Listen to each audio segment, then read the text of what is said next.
on livelihoods, access to essential services, management of scarce resources. I would like to call upon stage the moderator for this panel, Mr. Cherian Thomas, Chief Executive Officer, World Vision India. So now I'm going to hand it over to Mr. Thomas so that he can introduce his panelists. Please take a seat.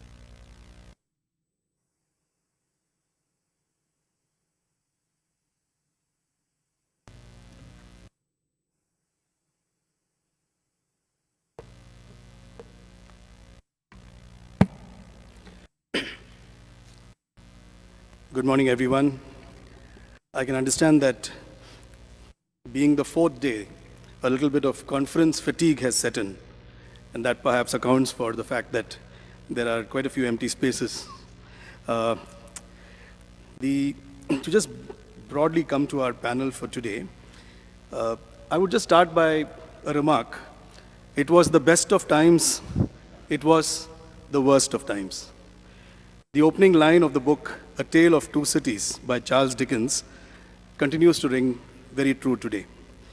Massive strides in scientific discovery, technological advances, especially in the area of ICT. Wealth creation globally, in some sense, seems to give indication of a brave new world that was predicted by Aldous Huxley early last century. And yet, the harsh reality of unequal distribution of wealth, poverty, sickness, in fact, newer forms of disease strains, social unrest, political uncertainty, polarization as we've never seen before, fragmentation, terrorism, fundamentalism, continue to pose challenges to development. In fact, they often hinder development. And yet, there is always hope that technological advances would have much to contribute and indeed accelerate the entire process of development. So the session that we have today at the very beginning is titled Frontier Solutions and Their Impact on Livelihoods, Access to Essential Services, and Management of Scarce Resources. So where are some of the applications emerging? Precision agriculture for optimizing use of various inputs for agricultural produce, climate change, and the water crisis. Internet of Things, connectedness in monitoring programs, people. Smart cities and other smart systems and smart things, transport, water sanitation, health, diagnostics. There are several areas in which newer emerging technologies have much to contribute to the process of development. And to hear from experts in this field, we have three very eminent speakers who come and represent three different aspects, three different areas of the sector. So let me call to the stage Dr. Kyriakos Kouparis, the Technology and Innovation Advisor, Asia, for USAID, Partha Chakrabarti, Director and Professor, Computer Science and Engineering, Indian Institute of Technology, and Prashant Shukla, who is the National Technology Officer for Microsoft India. So what we have is the largest bilateral aid agency, USAID. We have India's oldest technological institute, one of the IITs, the oldest IIT, the Indian Institute of Technology, Kharagpur. And we have Prashant Shukla representing Microsoft, the largest in the space of IT development, both in this country and globally. And so we have them speaking to us today on this subject. Since the panel is just for about 40 minutes, we have very limited time. So each of the speakers would speak for just about 5 minutes, after which we may have a round of questions and then throw it open to the floor for further interaction.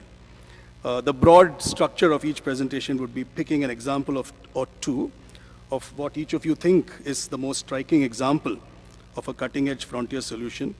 What is the potential of such technologies to address development issues such as livelihoods, health, education, outcomes, quality of living standards, community safety, and security?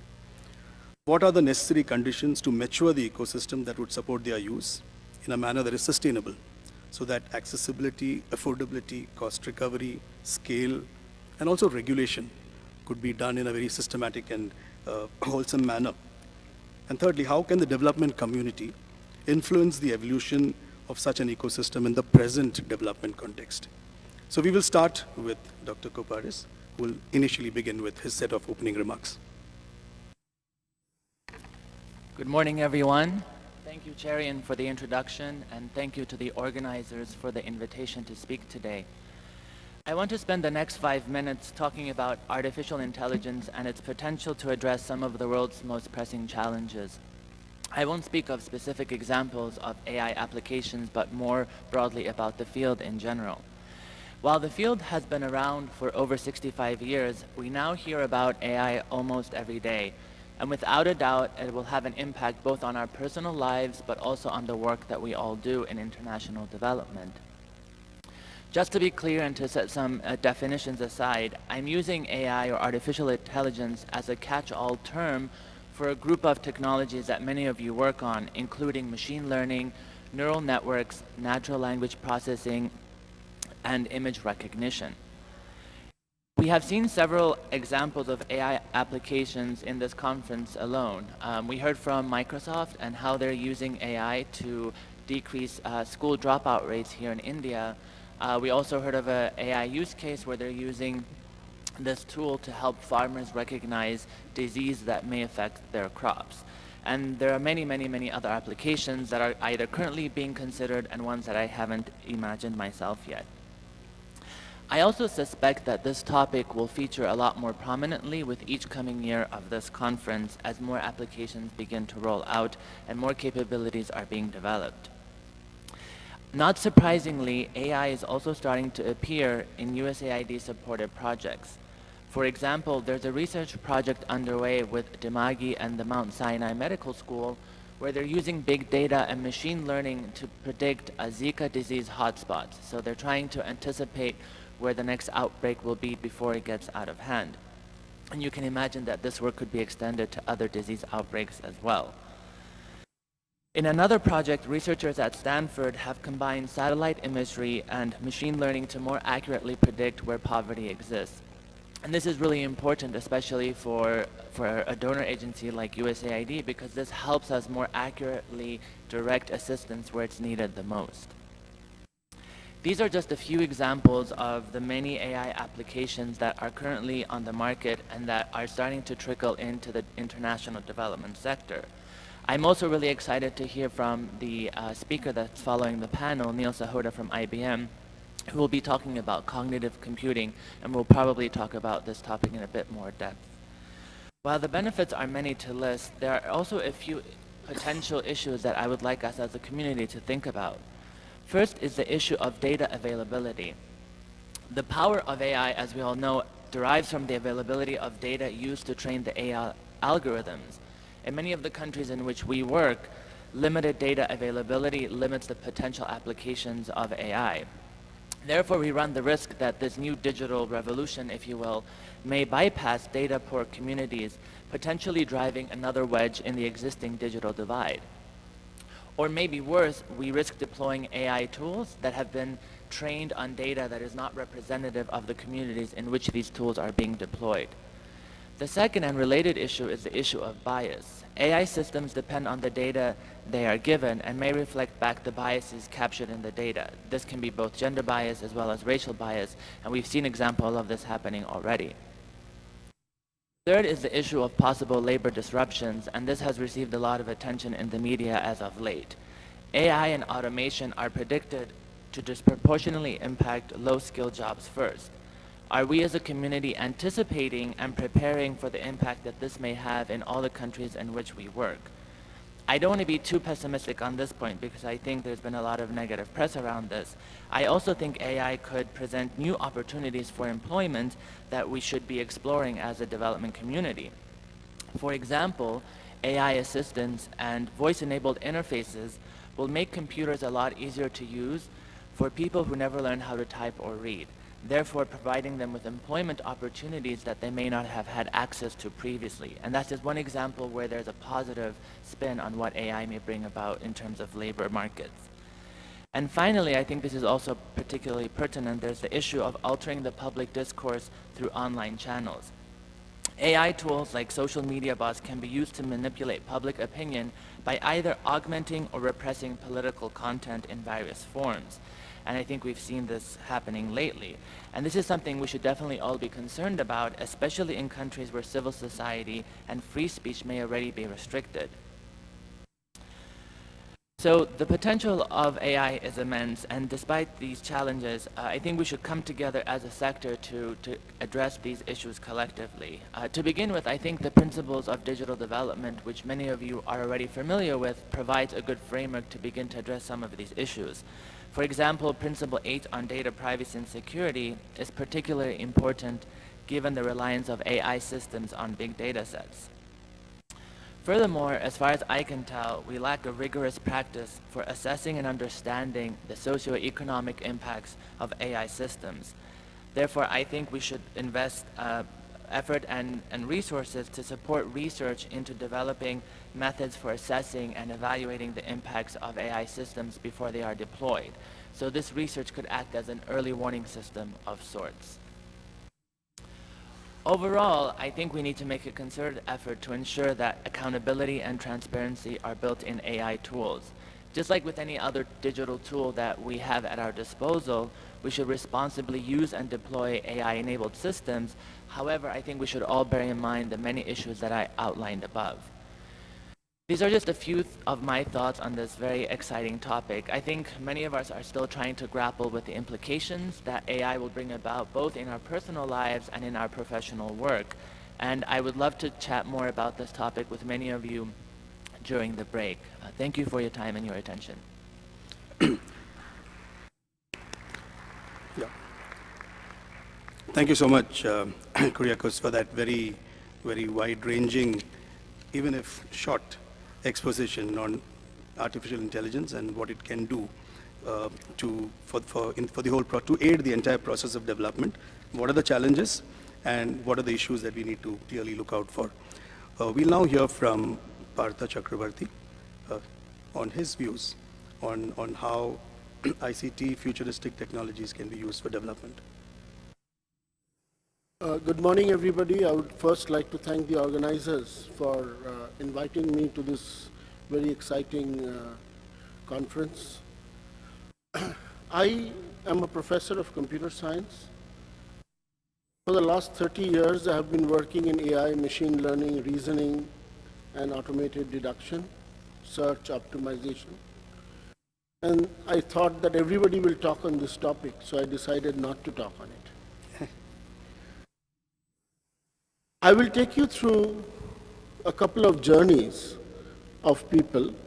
We are the first Indian Institute of Technology housed in a rural area surrounded by a radius of 20 kilometers by villages. So I'll take you through journeys of people, and then we will discuss the issue of modern technologies. So there was a potter, and all of you may have seen how a village potter works. Their hands, minds, legs are all at work. And this potter used to only make these small, small cups for which you have chai. So the first thing we went and asked him was, how do you want us to help you? Because today you know that even a college student can use very, very sophisticated design automation tools to design, virtualize, and rapidly prototype things. So he says that, can you free up my efforts? I just need to stand all the time and work. So we put him on a bicycle, and through the cycle the potter's wheel used to run, and he used to use his hands. And the size of the cups and the pots started becoming larger because this man had more time and more energy to become more creative. When we went back to him, he says, now I have more time, more energy, I have more ideas. So he started suggesting design changes on the machine. And today, by putting in power, electricity, the machine directions have changed. We are filing patents with that person as part of the originator. And he is now moved on to designer-made pottery, and from earning 400 rupees a month, he is now earning about 10,000 rupees a month. And we are now moving over to try and build this up into using his knowledge to make it into what you would think is the automated version of a self-driving car. So how would this person make designer pottery just by being creative and use as much of automation as we want, and make this person, along with our students and faculty, part of designing this using all the latest design tools that are available. In the same village lived a woman, a Muslim woman, widow, who used to make what you call is puffed rice. Puffed rice is one of the most popular food staple diets in most parts of this country, and used to make it on an earthen oven with a kadai. And when we started interacting with her, we slowly started understanding everything from thermodynamics, but we wanted her to tell us how she makes the best munching puffed rice. And over a period of time, we have now got onto a machine which has been made with the help of her thoughts and our students, which is now automated and completely developed using CAD tools and software. And this lady today runs an entrepreneurship which she owns. Both these machineries that we have developed are now licensed to the people of that region, so they started making these products and are now distributing and selling it. These two people are part of one village called Kenthia, surrounding us, where for 8 years, 18 acres of land lay fallow because they did not have neither the money nor the technology nor the wherewithal to know how to tackle that kind of soil under those water conditions. With our agriculture and food engineering department, we went on a deal with them saying that we will not pay you for labor, but you can take away all the crops. And we started a 5-year program. In the first year, we showed them how to do precision agriculture, trained them, and gave them ownership of that whole process. And today, that is the most well-harvested multi-cropping system in that village. Now, they have become more ambitious. They have asked us whether we can go beyond all this and start learning and utilizing. So everything from IoTs to data collection to watershed harvesting, everything is now solar technologies is all getting implemented with their ownerships. The next was the biggest challenge. They said that can we do something to earn a lot of money? And obviously, the challenge that we are trying to put with them is that we are a tropical area which has got temperatures up to 45 degrees centigrade. And now we are growing tea and making tea machinery in that area by changing the whole crop culture, the soil culture, and the whole tea-making machinery, if you have ever seen it, is a 100-year-old bread-making machinery which is in the mountains. So we then started looking at this whole processes. For example, the CTC tea that you all eat, or drink, sorry. The CTC tea that you all drink, we have made a simple machine by understanding its whole process, which is basically a mixie and a heater. And by this, we are now able to bring these technologies to the level where individual people who work for those technologies, who work instead of being laborers, are getting converted to entrepreneurs and owners. For example, even uprooting a tea tree is not easy. And if women have to do it, How would you develop exoskeletons for women to uproot a tree? So we are continuously developing these technologies.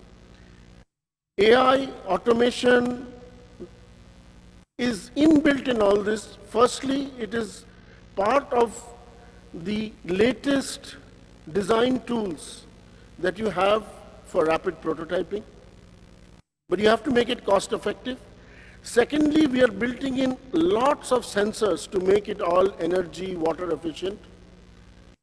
And thirdly, we are trying to enable creativity into these people.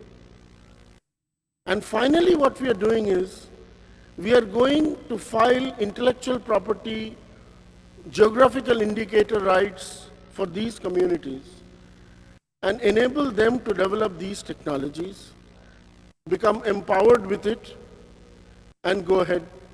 We will be very happy to work with anybody in this mission of ours. Regarding AI, machine learning and all that, I know that all my other panelists will talk about it. So I purposely wanted to share with you that innovation requires handholding for a long, long time and empowerment. Disrupting them will only make them laborers, however high-tech you make it to be. So you have to take them through that journey, use their creativity, and I never undermine their creativity. The amount of inputs that they have given us in order to make better products, tools, and technologies is just fabulous.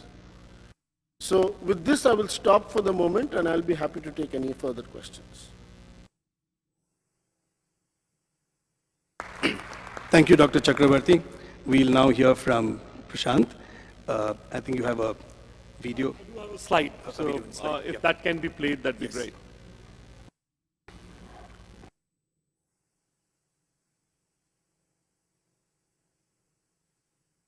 So, good morning, everybody. Can you just stop it for a second? I'll just set the context for this. So, I think both my esteemed panelists made a very interesting point about how appropriate technology can make a huge difference in the lives of the people. India lives in its villages, and unless those 700 million people or 750 million people can be effectively brought up by use of appropriate technology, which is, I think, Dr. Partha's point was, it's not possible to lift this country up. So with that in mind, we picked up a very interesting village called Harisal. And to give you a context of this village, this is in the back of Bahrain. To reach this place, you have to drive down about 700 kilometers back and forth from a city called Nagpur. There is no near airport around there, and so it's an interesting place. It is in the middle of this tiger reserve, Melghat Tiger Reserve, and it's in the middle of nowhere. My first journey there was an interesting one because a lot of my colleagues called me on my mobile phone and they couldn't reach me. So about a year and a half back, there was no mobile connectivity in this village. There's a reason why we chose this particular village, because we realized that if we could solve for transforming the lives of the people in this village, it would be possible to figure out a framework that could then be replicated elsewhere. So that's the context of Harisal, and I'd love for you guys to see this video, and then I'll tell you what exactly did we do. So roll video.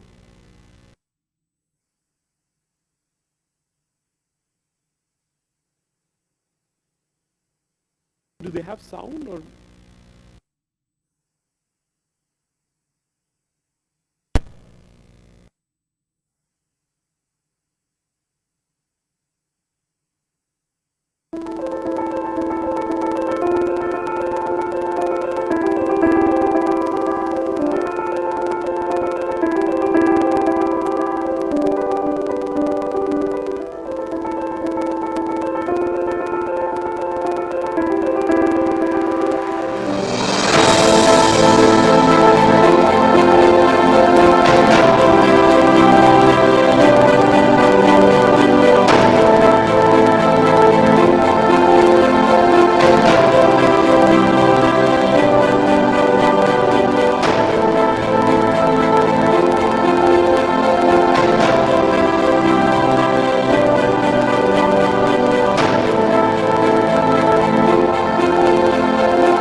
Thank you for that. If you can go back to the previous slide. So let me just tell you what exactly did we do. What we realized was that if we are looking at transforming the lives of people, if that's the higher order bet, then Microsoft alone cannot do it. And so we chose a whole bunch of appropriate partners that together could bring about this transformation. So the first thing that we realized is that without that solving that problem of connectedness, there's no way to go. So what we did was used a very interesting technology called TV white spaces. And in literally days, I still remember that the first time we got the permission to implement this rural internet technology called TV white spaces, that was 9th May. We got the permission, and within 9 days, all the way from shipping the equipment to US, to getting it custom cleared in India, to getting it shipped to Harisal, which is a distance of about 1,800 kilometers from Mumbai to Harisal, to getting it live. All that took 9 days. The actual implementation of TV white space, getting all the towers up, was less than a day's job. And so it was possible to use this innovative technology to bring internet in no time. What we realized as a result of it, and I talk about what Dr. Partha says, is do not mistake the smarts of the people in the village. Within matter of days, the first time I went there, I addressed this crowd of about 500 people, and I asked, how many smartphones do you have? And I barely had one hand go up. Within a month of putting this internet, people started buying smartphones, started using them. There was WhatsApp happening, and there was Skype happening before they could start talking to people on mobile phones, because there's no mobile connectivity. Now the mobile connectivity has come. And so connectedness is the key. Without that underlying framework, nothing is possible. So that was our first thing. We put this layer of connectedness. But then we realized that if we are looking at transforming the lives of the people, it is about what they care about, what's important to them. And there were 4 key pillars that we worked around. The first was about increasing the primary income of the people.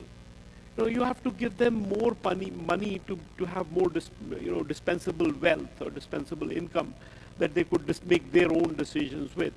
And it seemed, agriculture, of course, was one of the most important functions in this area. So we started bringing in virtual solutions that would be able to advise farmers using digital means on how they could do more with less.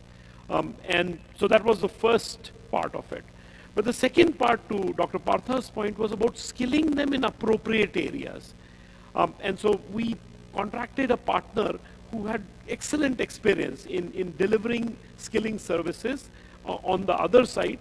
So on the one side, we had this partner that had the ability to deliver skilling via a digital platform.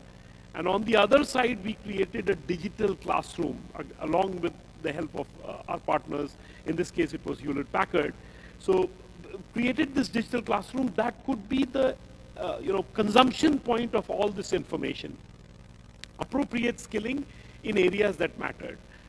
Sewing, understanding how to make computer, learning about computers, solar training, and so on and so forth. Areas that are important to them, skilling.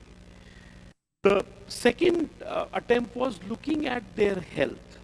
What we realized very peculiarly in Harisal was that a lot of people had eye problems. So we were able to contact one of our other partners, which was L.V. Prasad Eye Care Institute, and encourage them to come up with a system whereby they could open an eye care, a tertiary eye care center, which could then create referral systems and so on. One of the interesting pieces of innovation here was the use of teleophthalmic devices.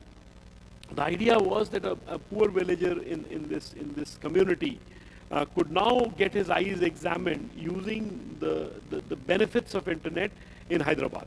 So use of new technology that could break this physical barrier, the fact that it's in the middle of nowhere, using digital technology. Again, we also implemented telemedicine center there. which then had a back end in Amravati. So it was a combination of both technology, appropriate technology, and the processes that went along with it. The other part was, of course, education and helping them learn through digital classrooms. And the last part was transparency. PDS systems, electronic PDS systems that could enable, distribution of systems. So the net of it is, what we realized is that if our goal is to bring about that large transformation, which is about changing their lives, we have to look at it from their lens and not ours. So, that's the brief story of Harisal. Now it's a thriving village in a cluster of 51 villages. And so it's not just impacting those lives that are there, it's also about the 51,000 people that are living in that cluster.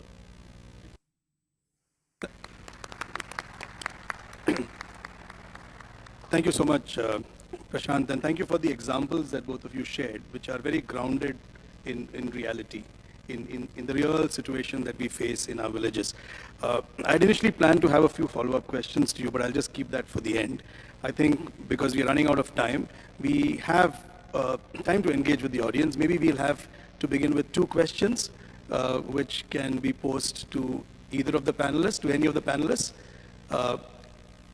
Those of you who would like to ask the question, you could just give your name, the organization you represent, ask your question, and please mention to which panelist you'd like to address. Thank you. Thank you so much. It's Phil Malone from Access Agriculture.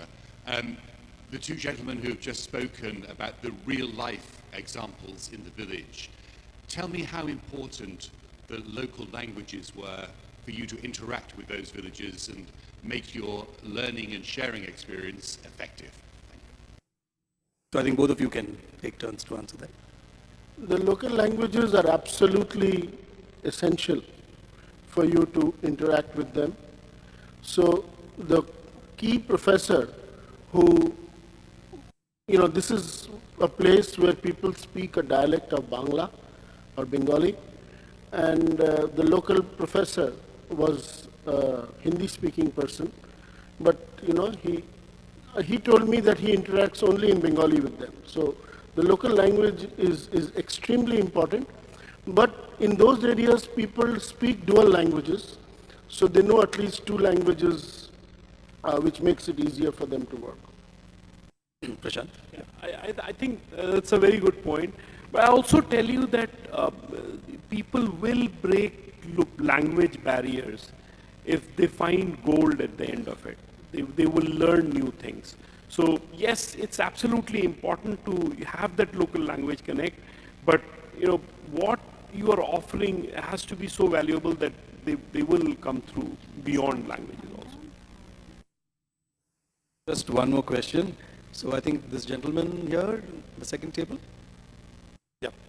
Would you like to ask a question? Sorry, we're just running out of time. We can have the questions by an informal interaction with the speakers during the break.